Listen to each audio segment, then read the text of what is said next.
مجتمع رهایشی سلطان سلیمان. مجتمع رهایشی سلطان سلیمان در شهر مزار شریف با الهام از سبک معماری دبی و عنوان یکی از مجهزترین ساختمان‌ها در این شهر شناخته می شود. این مجتمع با ارائه خدمات و امکانات متنوع، تجربه زندگی در فضای مدرن و راحت را برای ساکنین خود فراهم می‌آورد. از جمله امکانات این مجتمع می‌توان به موارد ذیل اشاره کرد: قباله شرعی، ارائه مدارک رسمی و شرعی برای مالکیت آپارتمان‌ها، فضای داخلی وسیع. هر آپارتمان دارای هال و نشیمن بزرگ با بالکن‌های زیبا و جادار، دارای پارکینگ وسیع و ساید، مهمانخانه مجزا. هر آپارتمان دارای فضای جداگانه برای پذیرایی از مهمانان شماست.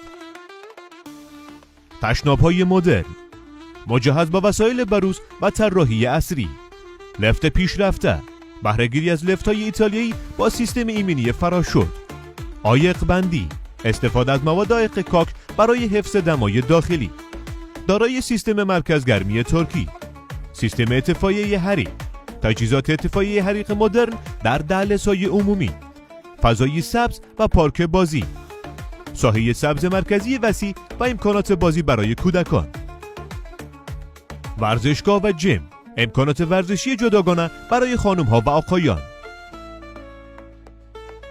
مسجد شریف و رستوران، فضای عبادت و رستوران مجهز در محل و سوپرمارکت مجهز، کلینیک مدرن، دسترسی به خدمات درمانی با تجهیزات پیشرفته و دارای گاردهای امنیتی مجهز و آموزش دیده، دسترسی آسان به مکتب دولتی، هتل عروسی، مندوی عمومی و دیگر امکانات شهری. ناگفته نباید گذاشت که بلاک‌های این مجتمع زیبا عنقریب آماده تسلیم دهی برای یک زندگی ایدئال و مالکان محترم خود می باشد.